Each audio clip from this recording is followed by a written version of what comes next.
Hey everyone, welcome back to our channel. Today, we're diving into how you can effectively turn off comments on YouTube videos. Let's jump right in. Start by opening your web browser and heading to youtube.com. Navigate to the left sidebar and scroll down until you find YouTube Studio. Click on it to access your channel dashboard. Once you're in YouTube Studio, look to the left side of your screen where you'll find various options. Click on Content.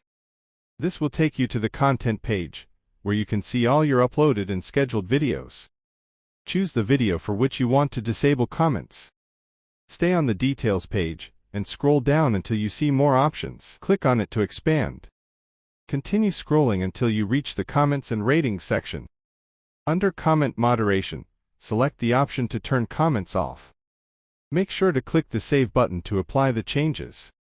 And that's it. You've successfully disabled comments on your YouTube video using this method. Thanks for watching. Till next time.